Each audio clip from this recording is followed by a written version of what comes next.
Oke, jadi gini kok. Ini programnya lagi Andrew kembangin. Namanya itu VSPN Project kok. Nah, ini tuh membahas tentang isu-isu sosial di Indonesia kok. Nah, fokus kita kok itu ada di kualitas kehidupan. Kualitas kehidupan sendiri kok itu dibagi jadi dua. Ada eksternal, ada internal kok. Kalau eksternal itu adalah faktor yang kita nggak bisa kendalikan. Contohnya lingkungan yang buruk kok. Nah, kita tahu ya kok kalau di Indonesia itu kan masih masyarakat suka buang sampah sembarangan ya kan. Limbah-limbah juga masih di mana-mana. Terus polusinya juga nggak sehat ya kan. Nah, ini adalah faktor kita nggak bisa kendalikan kok. Tapi ada faktor yang bisa kita kendalikan kok. Contohnya pola makan. Nah, kalau Koko sendiri nih, Koko lebih prefer junk food atau healthy food kok? Junk food ya kok? Sama kok, aku juga orangnya suka junk food. Nah, tapi kok ternyata kita harus bisa menyeimbangkan antara junk food sama healthy food ini kok. Nah, terus kok selain ini ada juga pikiran kok. Ternyata kalau kita terlalu banyak pikiran kok atau stres, itu bisa ngakibatin banyak macam penyakit kok. Contohnya kanker, penyakit jiwa, dan masih banyak lagi kok. Nah, tapi kok permasalahan utama kok ada di sini. Ternyata 80% orang Indonesia itu meninggal diakibatkan penyakit kok. Entah jantung, entah kena stroke, kanker, dan lain-lain. Nah, jadi jarang ya kok kalau kita ngelihat orang itu hari ini misal sehat, tiba-tiba besoknya meninggal dunia. Itu jarang banget terjadi. Nah, artinya apa? Artinya kok kalau misalkan dalam satu keluarga ada 5 anggota, 4 dari 5 anggota keluarga itu terancam meninggal diakibatkan penyakit kok. Nah, ini kan berarti bahaya banget toh kok. Nah, kalau menurut koko sendiri ya, dari keempat penyakit ini, mana yang paling berbahaya? Kanker ya kok? Oh, kalau boleh tahu mungkin koko punya pengalaman atau mungkin ada kerabat, temen yang pernah kena penyakit kanker gitu kok? Oh ada kok. Kalau boleh tahu siapa ya? Oh temen. Oh iya iya iya. Nah berarti koko tahu lah ya setidaknya kalau kanker tuh berbahaya kan kok. Nah, nah ini kok, selain berbahaya ya kok, biaya pengobatannya juga besar kok. Kalau aku lihat sendiri ya, biaya pengobatannya stroke itu kurang lebih 1 miliar. Sakit jantung itu kurang lebih 1 miliar. Kanker itu kurang lebih 2 miliar kok. Nah, kalau gagal ginjal kurang lebih 3 miliar kok. Nah, jadi bukan cuma bahaya kok, tapi biaya pengobatannya juga besar. Nah, tapi kok biaya pengobatan ini itu hanya biaya permukaan kok. Atau misalnya biaya yang kita lihat aja. Ada biaya yang tidak terlihat kok. Nah, kalau kita ambil contoh ya kok, sama kayak bongkahan es ini kok. Kalau koko ingat film Titanic ya kok. Nah, sama kita lihatnya dari atas tuh kayak dari permukaan ya kok. Kita ngeliatnya itu hanya sebagai bongkahan es saja. Tapi kalau koko ngeliat di dalam laut itu seperti gunung es yang besar kok. Nah, sama kok. Biaya yang terlihat kok itu cuma biaya pengobatannya aja. Ya kalau dikira-kira masih bisa lah kok. Kurang lebih sekitar 200 juta sampai 1 miliar. Masih bisa lah diusahakan ya kan kok. Nah, tapi kok sama kayak bentuk bongkahan es ini. Di bawahnya ada yang kita tidak terlihat kok. Contohnya nih. Nah, transportasi dan lain-lain. Kalau misalkan nih kok mau pergi ke rumah sakit, otomatis cari rumah sakit yang terbaik dong kok, ya kan? Nah, biasanya kok rata-rata rumah sakit terbaik itu ada di luar negeri kok. Nah, otomatis apa? Pasti perlu ngeluarin biaya untuk transportasi kan kok, entah pesawat, entah kereta, ya kan? Nah, kalau misalkan kita pergi ke luar negeri kok, itu artinya pekerjaan kita tinggalkan dong kok. Nah, dari pekerjaan kita yang kita tinggalkan ini, gaji pasti nggak ada dong. Pasti kita nggak punya income dong.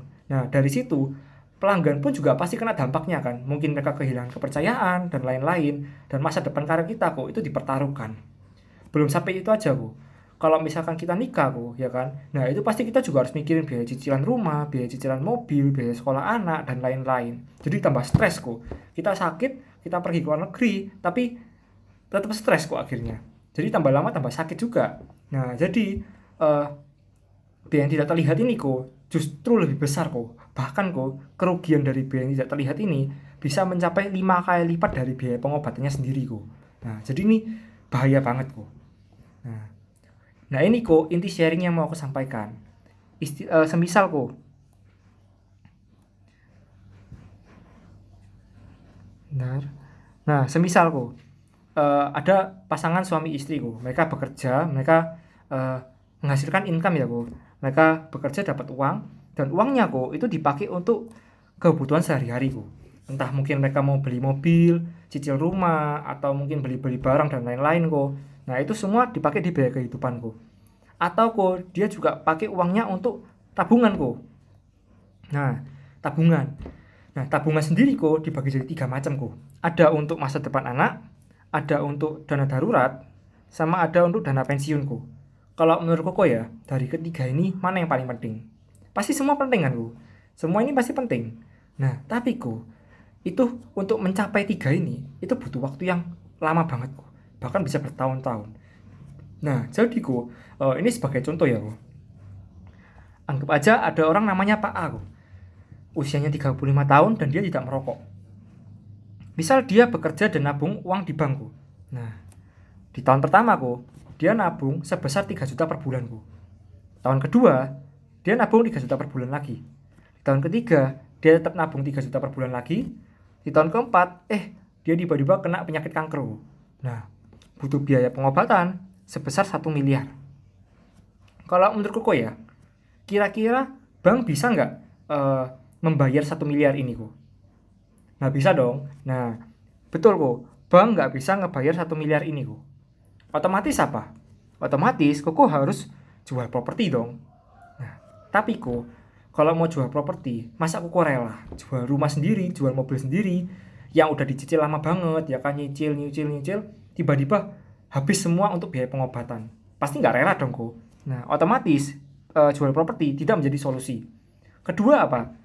Mungkin mau pinjam temen, pinjam uang ke temen, pinjam uang ke kerabat, ke siapapun lah. Tapi ya nggak gampang kok. Mau pinjam uang 1 miliar tuh susah loh. Jangankan 1 miliar kok, ratusan juta aja deh. Mau pinjam ke keluarga loh, bisa ribut bisa-bisa kan, berantem malahan. Nah, jadi pinjam-pinjam pun itu tidak menjadi solusi kok. Nah, terus apa? Mau sumbangan kok, pakai sumbangan. Nah, sumbangan sendiri kok juga nggak gampang. Kita minta sumbangan ke yayasan, apalagi dana 1 M ya kok. Itu butuh waktu lama banget kok. Nggak akan bisa langsung instan dapat kok. Nah, kan ya susah juga dong. Jadi kalau menurut aku ya kok, nabung di bank itu masih belum bisa menjadi solusi yang benar kok. Atau solusi yang terbaik. Nah, tapi semisal nih kok, tetap Pak A ini punya opsi kedua. Dia nabung di bank dan asuransi kesehatan kok. Nah, ceritanya tetap sama ya kok. Di tahun pertama dia eh, nabung 3 juta per bulan. Tahun kedua dia nabung 3 juta per bulan. Tahun ketiga dia nabung 3 juta per bulan. Di tahun keempat dia terkena penyakit juga dan butuh biaya sebesar 1 M. Nah, kalau menurut Koko nih, bank plus asuransi kesehatan bisa nggak ngebayarin biaya pengobatan sebesar 1 miliar ini? Bisa kok. Nah, belum tentu kok. Bank dan asuransi kesehatan belum tentu bisa ngebayar 1 M ini. Nah, kenapa? Karena gini kok, asuransi sendiri itu dibagi jadi dua. Ada yang asuransi inner limit. Nah, inner limit itu kok contohnya kayak gini.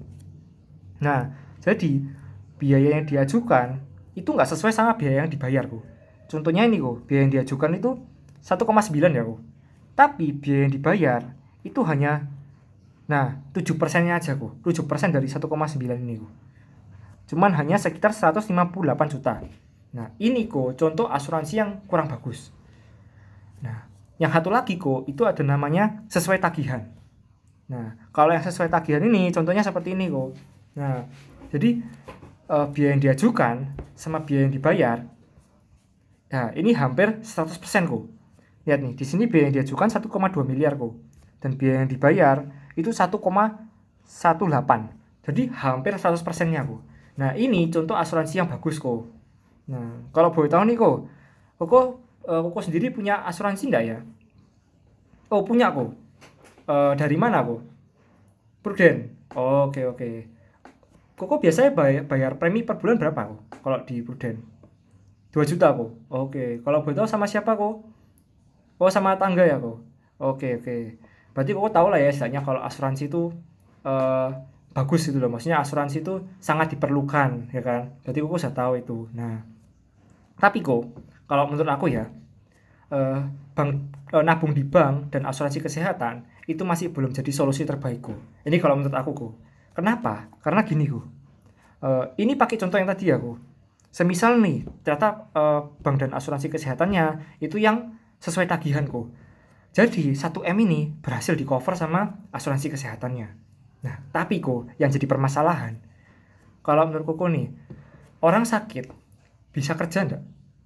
Otomatis tidak bisa kerja dong. Karena sakit ya kan. butuh perawatan. Nah, kalau misalkan dia nggak bisa kerja, punya penghasilan nggak kok? Otomatis nggak punya dong. Nah, terus gimana cara mereka mau membiayai kehidupan sehari-hari? Ya otomatis dari tabungan dong. Tapi kok tabungan pasti bisa habis kalau misalkan dipakai terus kan. Sementara kok biaya kehidupan itu pasti terus berjalan. Belum sampai situ aja kok. Masih ada lagi kok. Kalau misalkan nih, ternyata penyakitnya itu butuh waktu lama untuk sembuh, misalkan bertahun-tahun kok. 1 tahun, 2 tahun. Nah, premi itu bakal terus jalan kok. Nah, jadi tiap bulan pasti bakal bayar premi kok. Coba aku bayangin, kalau misalkan buat biaya kehidupan sehari-hari itu sudah susah banget. Mau beli makan mikir karena tabungan menipis, tapi aku juga disuruh bayar premi per bulanku. Kan dia pusing kan. Tapi kalau misalkan premi ini diberhentiin, otomatis asuransi juga bakal berhenti untuk membiayai 1M ini kok. Nah, jadi serba salah kok. Makanya, jadi kalau menurut aku kok, nabung di bank dan asuransi kesehatan itu masih belum menjadi solusi yang terbaik kalau menurut aku. Nah, terus gimana? Nah, jadi ini program yang lagi aku kerjakan kok. Namanya itu Financial Stability Program kok. Nah, kita pakai cerita yang sama ya kok. Semisal Pak A nabung setahun pertama itu 3 juta per bulan ya kok. Tahun kedua dia juga 3 juta per bulan, tahun ketiga 3 juta per bulan. Nah, tahun keempat juga sama ceritanya, dia terkena kanker dan butuh dana sebesar 1M kok. Nah, kita kurang lebih sama kayak asuransi kok. Kita bakal membiayai dana 1M itu, biaya pengobatannya full. Nah, terus apa yang membedakan kita dengan asuransi? Yaitu di sini kok. Selain kita membiayai dana 1M itu kok, kita juga bakal ngasih tambahan 1 miliar cash kok.